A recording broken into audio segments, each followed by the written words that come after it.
On voit souvent passer des setups de ouf sur YouTube, des racks, des serveurs hors de prix, du matos d'entreprise, etc. Mais la réalité, c'est que la plupart d'entre nous, on bidouille avec ce qu'on a. Et moi, j'avais besoin d'une machine pour tourner une vidéo tuto sur une installation vierge de TrueNAS. Du coup, j'ai fait avec ce que j'avais dans les tiroirs. Et je compte bien faire tourner dessus un NAS, Home Assistant, des Docker, tout ça quoi. Donc, mon objectif, c'est d'avoir une machine qui peut faire tourner TrueNAS, brancher plusieurs disques SSD et HDD, et tout ça sur le réseau. J'ai préparé le matériel et vu les choix discutables que j'ai faits, on ne devrait pas s'ennuyer. Allez, on y va. Petit disclaimer avant de commencer, cette machine, elle est pas faite pour être stable ou pratique, c'est juste une machine de test pour tester des trucs, quoi. Donc allez pas faire la même chose et mettre toutes vos vies dessus. On commence. La base de ce projet, c'est ce mini PC de Nippo-Ogi, qui a un N97 à l'intérieur.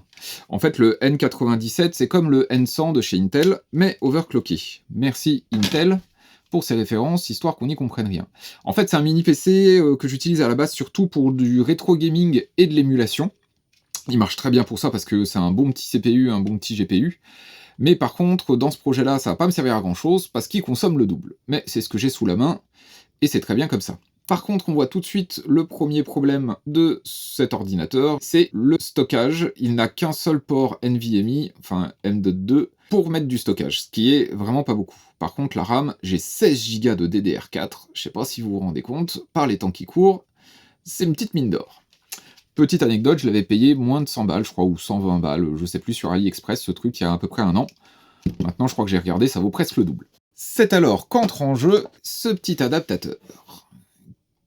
En fait, c'est un petit adaptateur qui me permet de brancher dans une clé M.2 5 SATA. Et normalement, ça devrait marcher dans ce PC-là. Il n'a jamais marché sur mes chipsets AMD. Apparemment, ça marche que sur Intel. On va sortir mon petit SSD. Je crois qu'il y a une distro Basaït dessus. Et voilà. J'ai donc maintenant, sur ce PC, de quoi brancher 5 SATA, mais je peux plus fermer le capot. Pour l'alimentation, la seule solution que j'ai sous la main, c'est ça.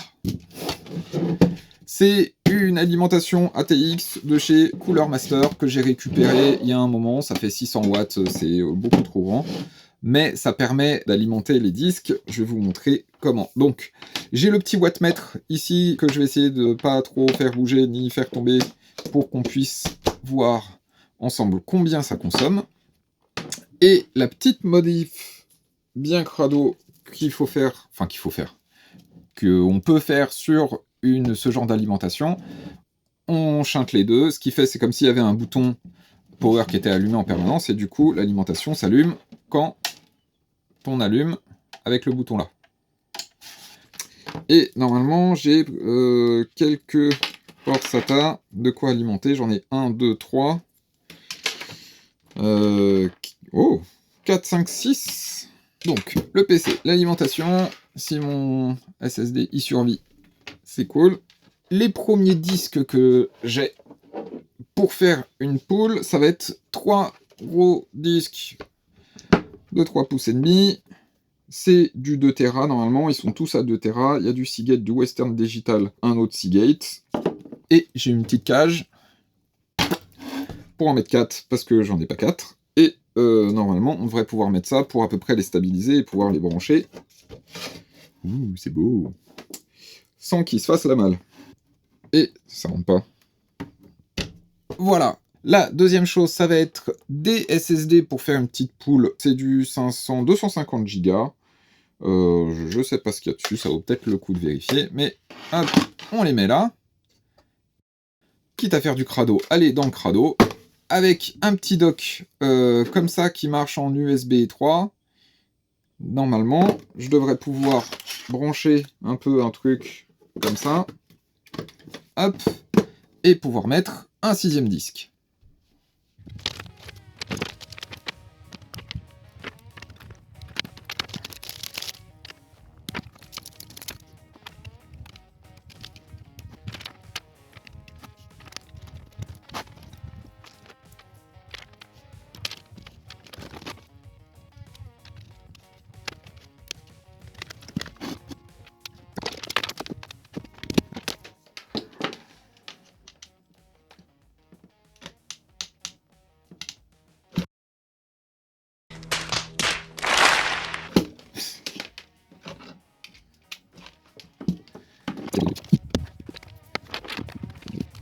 Et pour l'OS, l'idée, c'était de l'installer sur une clé USB, quand je vous avais dit qu'on ferait des choix discutables, et même de faire un miroir sur 2 clés USB, pour s'il y en a une qui lâche, que la deuxième puisse prendre le relais. C'est bien pourri, mais c'est tout ce que j'ai sous la main. Pensez rajouter un petit adaptateur 2,5 Go de chez Ugreen. Non, il veut pas. Ah si, c'était là. Ouais. Faire du 2.5 en branchant ça là-dedans. Et voilà. C'est parti.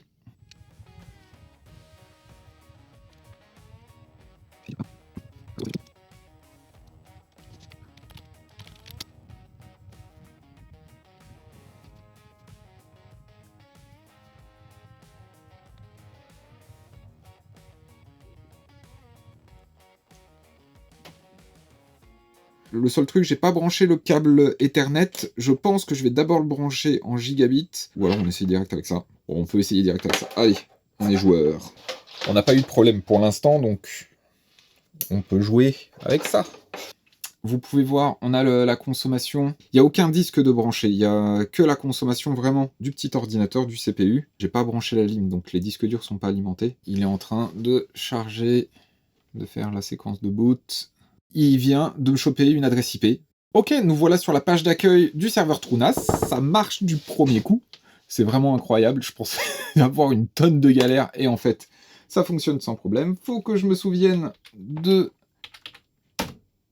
Non, ça doit être Trunas Admin. Yes. Non. Merde, c'est quoi le code? Ah, ok, je me souviens. C'était bien Trunas Admin. Le code que j'avais tapé, j'étais en clavier QWERTY sur l'installation. Ça correspondait pas.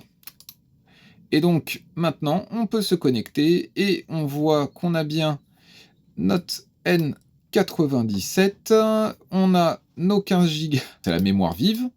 Interface, hop, on peut changer pour voir l'adaptateur en 2,5 gigabits qui fonctionne bien. Maintenant, on va mettre une adresse IP fixe. Comme ça, si jamais...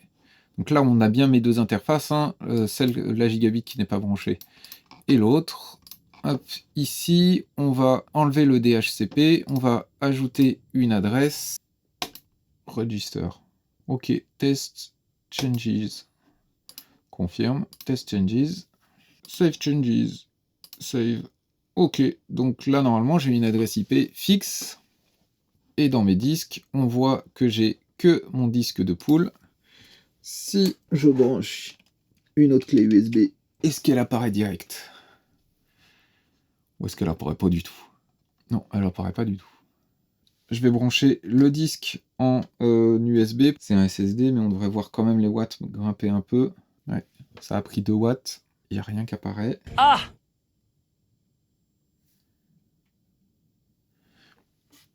Bon, ça mérite peut-être un petit redémarrage. Et bah, ce que je vais faire, je vais tout éteindre, alimenter tous les disques, et on rallume et on voit ce qui apparaît ou ce qui apparaît pas. On va allumer les disques durs. Ok, on monte tout de suite à 45, 42, 37. Ok, 25. On rallume le serveur. Il y a les petites loupiottes qui me disent « Ouh, on a bien des disques durs branchés ». Je suis en train de me dire qu'il est peut-être en train de booter. J'ai pas vérifié s'il avait des trucs sur le disque. Ça se trouve, il y a un disque de boot. Je sais pas ce qu'il y a dessus. Ça vaut peut-être le coup de vérifier. Parce que je vois pas la clé. C'est excité. Qui me fait dire qu'il a dû booter sur autre chose. Je sais pas quoi. J'ai pas vérifié les SSD. Il faudrait que je branche un écran dessus. A few moments later. Ok, donc en fait, en effet, j'ai branché l'écran. Il m'avait fait une erreur en disant qu'il n'arrivait pas à importer le boot pool. Donc j'ai été faire un tour dans le BIOS et j'ai forcé à booter sur la clé USB et c'est passé. Je sais pas trop ce qui s'est passé. Donc, on retourne dans Trunas pour voir un peu ce qu'il trouve comme disque. Il ne trouve pas de disque. Pourquoi il trouve pas de disque? Il trouve 0 disque. C'est embêtant. Pourquoi? L'adaptateur marche pas?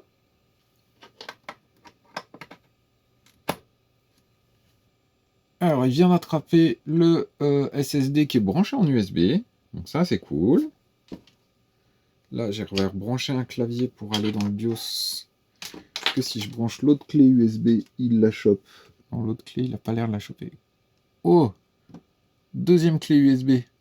Bon, on va peut-être aller voir dans le BIOS pour retrouver, pour voir s'il détecte des disques. 2 hours later.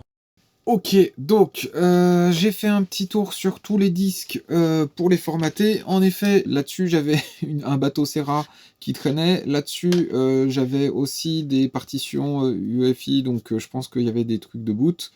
Donc ça, je les ai formatés. Par contre, les 3 HDD étaient déjà formatés. Pour débugger aussi, du coup, j'en ai rebranché qu'un seul que je viens d'alimenter. Et on va voir Citrunas plante devant moi. Non. Citrunas me détecte. Ça a l'air d'avoir un deuxième. Ok, un deuxième disque qui est donc le HDD qu'on voit bien qui a 1 Tera 82. Donc il me trouve le HDD. Donc c'est une bonne nouvelle. Ça veut dire que l'adaptateur fonctionne au moins sur le premier port avec un disque.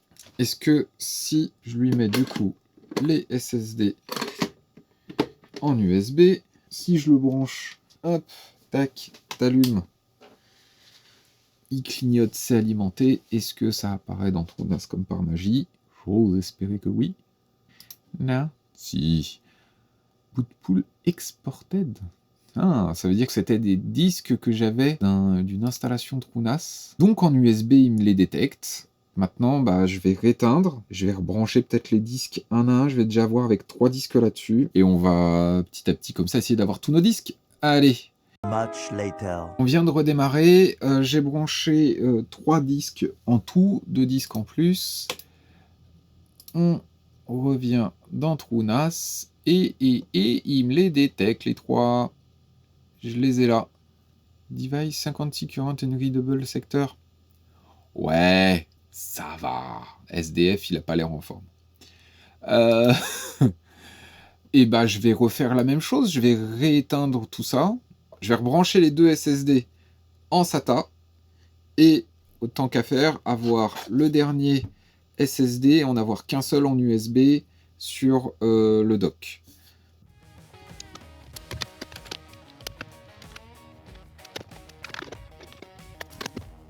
Ok, on est revenu à l'interface Trunas. On va voir s'il est sur du USB, il peut le choper. Ah si, j'ai tous mes disques. J'ai les 3 de 2 Tera, j'ai les 2 de SSD, et il manque le dernier en USB qui vient d'apparaître. Il y en a un de plus là. Lui en USB. Et bah trop bien. Et j'ai la petite clé, la dernière que je voulais mettre. Non, c'est jamais dans le bon sens. Voilà. Et bah voilà. Ça marche! Pourquoi ça n'a pas marché le premier coup? J'en sais foutre rien. Si, en fait, j'ai peut-être eu une idée. En fait, je me demande si l'ordre d'allumer les disques est pas important. C'est-à-dire, j'ai peut-être d'abord alimenté les disques avec l'alimentation ATX, ici, et après démarrer le PC. Et peut-être que c'est le contrôleur qui contrôle les SATA, s'il n'a pas d'alimentation, il comprend pas ce qui lui arrive. Je crois que l'ordre, c'est d'abord allumer le PC et tout de suite après allumer l'alimentation. Si c'est ça qui a foiré, mais c'était détecté dans le BIOS, donc peut-être le formatage, ça, j'en sais rien. Mais là, en tout cas, on a tout. On a une consommation de 35 watts en idle, ce qui est pas dégueulasse quand même, parce qu'on a 8 disques, dont 3 HDD, qui sont assez gourmands, dont un qui est en train de décéder, mais c'est pas grave, il est là pour ça. Mais là, j'ai trop envie de savoir si j'ai bien du 2,5. Et donc, je vais faire un petit test. Je vais créer une pool vite fait sur SSD SATA et USB. Et je vais voir combien j'ai de transferts en direct. Alors, storage, kit, pool, layout. Ah, c'est marrant, ils ne détectent pas les... Bah, pourtant, ils sont partis, ils sont plus dans les disques. Ah, parce qu'ils ont une pool dessus. Wipe, wipe, quick, wipe, wipe, close, wipe, quick, yes, continue, yes, close, boom, dans storage, kit, pool. J'ai dit test, SATA, SSD. Next. Qui faut les faire glisser? Non? Pourquoi il veut pas? Pourquoi il veut pas? Add. Oh là là. Hop, 7 good review, grid pool, on voit bien. Test SATA SSD, ajouter pool, test, next, un strip, manuel, donc add, et lequel c'est celui-ci, yes, pool. Ok, j'ai mes 2 pools, on va créer un dataset, très bien, start, un dataset, USB SSD, j'ai pas fait d'utilisateur, credential, user, Unasadmin, add, full name, tech, boom, password, 1, 2, 3, 4, je vérifie quand même, dans les shares, tech. Ok, donc j'ai connecté les lecteurs SATA SATA SSD et USB SSD sur ma machine Windows là sur laquelle je suis, qui est connectée à mon réseau. Je lance mon fichier de test en copie et on a du gigabit. Ah mais je suis super con. Bah ouais, en fait j'ai branché. Je suis sur un switch qui est que gigabit. Du coup forcément, wow. Eh si, il reprend. Ok, j'ai secoué le fil, il a pas aimé. Non, mais en fait, le switch, c'est du gigabit. Ah, ça sent le cache du SSD qui est plein. Trunas devrait... Ah, c'est peut-être intéressant de voir ce que Trunas... Ah, il est en train de mettre en cache. Lui, ouais, il est sur du gigabit. Bon, je fais le changement et je vous reprends. Ok, on est revenu, j'ai switché le truc, c'est le Facebook Boop, sur le switch qui lui est en 2.5 et je vais relancer le transfert, hop, et on a du 2.5, trop bien. Bon, je pense que c'est le SSD qui suit pas, qui n'arrive pas à mettre en cache et du coup les taux s'effondrent, mais quand on l'a vu commencer, il était bien en 2.5. Et le deuxième sur le USB SSD. Tac. Et on va monter à du 2 gigabits jusqu'à saturer le cache à l'intérieur du disque et ça s'écroule. On a c'est encore dessus. Lui c'est SSD SATA. Et là on est sur celui-ci. Bon bah voilà, bah ça marche bien. J'avais pas pensé à le faire mais on va le faire tout de suite. J'avais dit que je ferais une pool miroir sur mon bout de pool. Add to pool, existing pool, non, c'est pas là.